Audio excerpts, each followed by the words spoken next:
Better get my review out before the time runs out. The clock is ticking.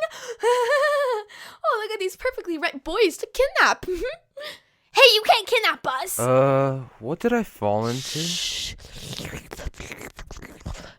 Fuck you. Oh, shut up, children. Do you want to spend time with your lovely Stormy? No, but didn't answer. Oh, it doesn't matter. My lovely plan will be set in motion. What plan? For more foes to be trapped in me to spend Twilight Time. Who else can I add to my collection? Add more people? Add more people? Is this like the Rainbow Factory? Oh, silly goose. I just need you all for an analysis. Because I need to entertain my viewers, you dumbos. I gotta find some saving grace.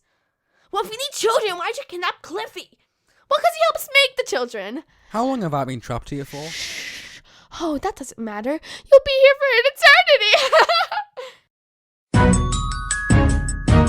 The CMC spend weekly visits with Twilight to learn new skills, and when Diamond Tiara figures out, she tells the whole class. The trio is now super popular and uses their ties with Twilight to gain popularity. Soon enough, the whole class is in Twilight Time, and the CMC try to prove themselves and that they learned these new skills, but they fail miserably. They soon master these new skills though, and Twilight Time continues with just Twilight and the CMC. Characterization is a key part of this episode, with the CMC maturing yet again by learning a new moral, but I can't really say much about that.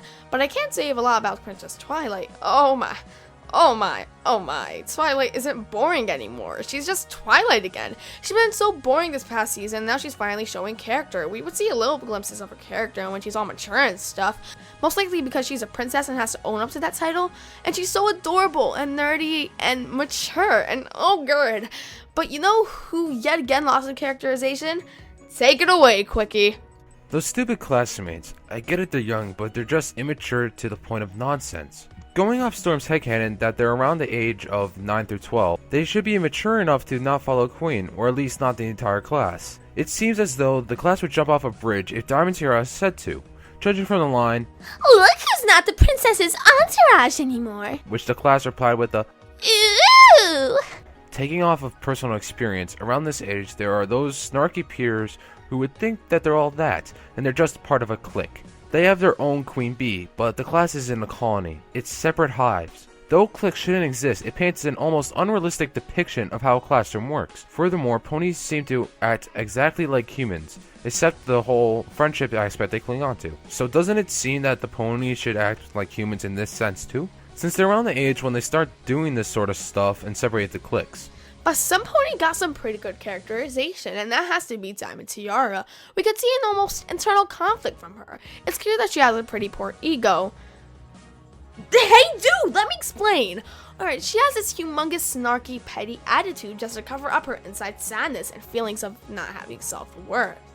We can see that just because the CMC know Twilight, that she's willing to be friends with them, but this is only due to their connection. This will make Diamond Tiara even more of a celebrity, and make her not feel as inferior. That's why she doesn't let people in the gates, because she wants them to be super jealous of her.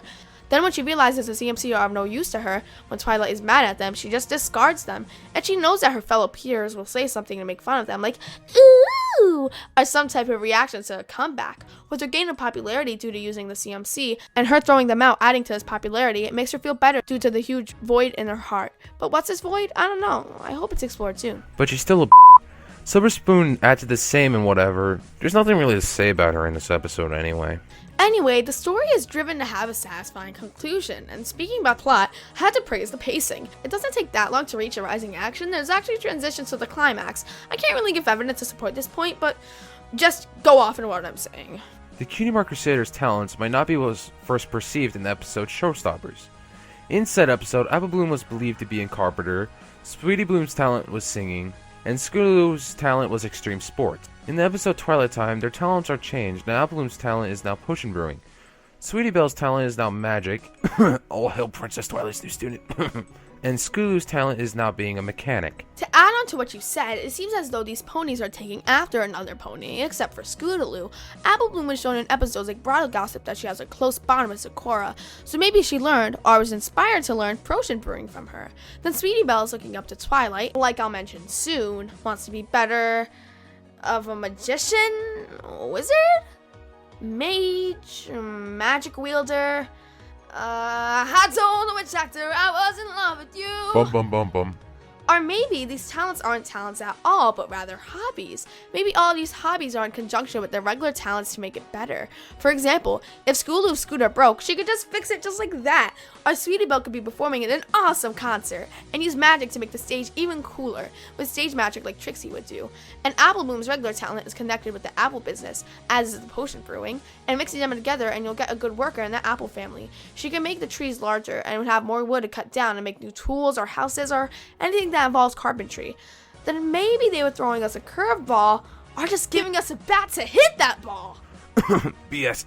Aspects of the episode that I noticed is the line Sweetie Belle gives during the diary entry. She states, "But she forgave us, and like magic, things are glistening." That's the kind of magic I really want to get good at, and now that I'm getting so good at the other kind. This line may seem like it has no significance, but when breaking it down, it does. We can see 2 points Sweetie gives with us with her line. That she wants to master the magic of friendship, since she's getting good at the magic of magic, which is technically friendship. But there's a more important part of this, that Sweetie looks up to Twilight and respects her. She doesn't just see her as a regular old princess, she looks at her like a friend. She wants to get good at the magic that Twilight mastered and wants to be like her, which is awesome. But why?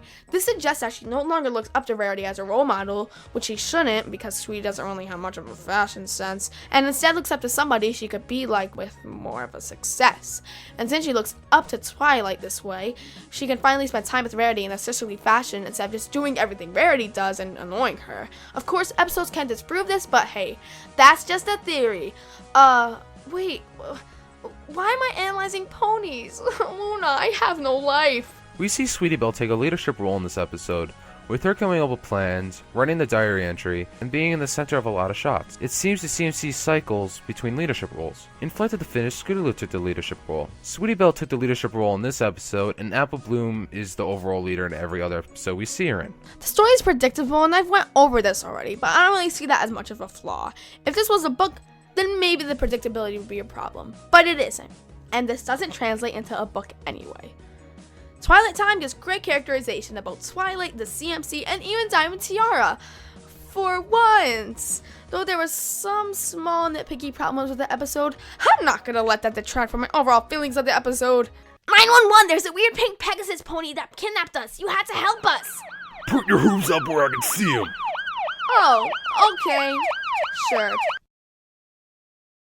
Ooh, ee, ooh, ah, ah, ting, tang, wah, wah, bing, bang. There, you're back on your channel. I don't know why there's been so much disturbance over the rift surrounding me, and I had to investigate sooner. I'll see you later.